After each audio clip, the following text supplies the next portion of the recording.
एबे आंचलिक पाणीपाग विज्ञान केन्द्र पक्षर एक बड़ खबर सामना आशावासी बड़ चेतावनी आगामी 24 रु 48 घंटा आदौ सहज हो ना जदि आप घर बाहर तेज सावधान हो जातु कारण राज्य में आहरी 2 दिन प्रबल अति प्रबल वर्षा होगा जाऊँगी विशेषकर 5 जिला बिजुली घड़घड़ी महाविपद घंटी बाजी सारी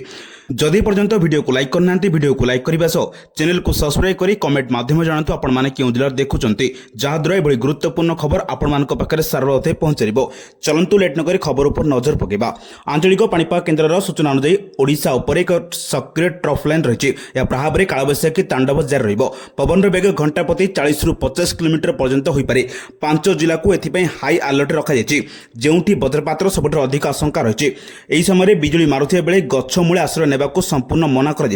बिलरे काम करुथिबा चाषी भाई और साधारण जनता को सुरक्षित स्थान में रहिबाकू पाणीपाग विभाग निर्देश देछि। अन्यपटे केरल को मौसुमी छुई सारिथिबा बेले ओडिशा को यह केबे आसिबो ताहा उपरे समस्त नजर रही आपणक ए भिडियोटी ओडिशार केउ शहर किंबा जिल्लार देखुचंती एवं आपणक अंचल में एबे वर्षा हेउची कि नाही तळे कमेंट कर निश्चय जानतु। पाणीपाग एमती लाइव खबर सबुठु आगे पाइबा पई वीडियो को लाइक करी आम चैनल को एबे सब्सक्राइब करंतु। ब्यूरो रिपोर्ट सावधान ओडिशा।